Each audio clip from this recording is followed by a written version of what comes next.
كأن قوس قزح ترك بعضا من ألوانه في هذه المزرعة، فاكتست فواكهها وخضرواتها بألوان غير المتعارف عليها، فهي أصناف غريبة على التربة الكويتية وجذورها لم تضرب هنا.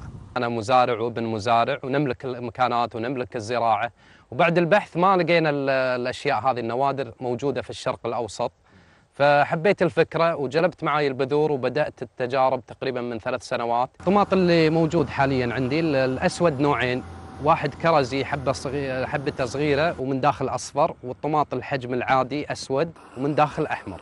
وفي عندنا الطماط الكرزي البرتقالي والأصفر والأحمر، وعندنا الأخضر، الطماط الأخضر الزيبرا اللي هو أخضر من داخل ومن برا، يستوي من داخل أخضر ومن برا أخضر.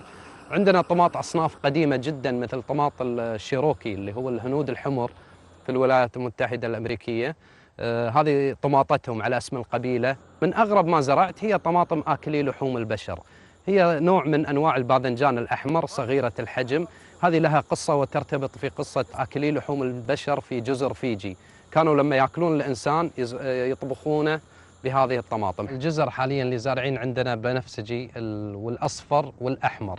طبعا الناس ما تعرف أن الجزر الأصلي أو الجزر السائد في العالم هو كان البنفسجي، ولكن تحول إلى اللون البرتقالي بسبب قرار سياسي في هولندا قبل 300 أو 400 سنة.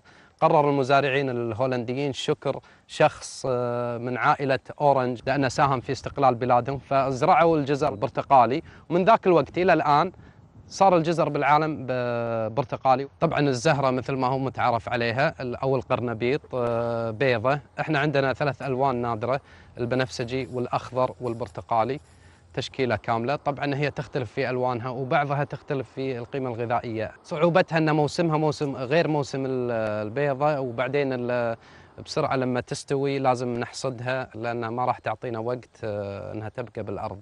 الكريباني يؤكد أن مزروعاته لم تعدل وراثيا، بل هي مراقبة من الجهات الصحية، حيث ينوي توسيع نشاطه بين البطيخ الأبيض والأصفر إلى الأرز البسمتي وكذلك الأرز الأسود، ليكون الصيف موعدا لتنفيذ تجاربه. عادل عيدان، العربية، الكويت.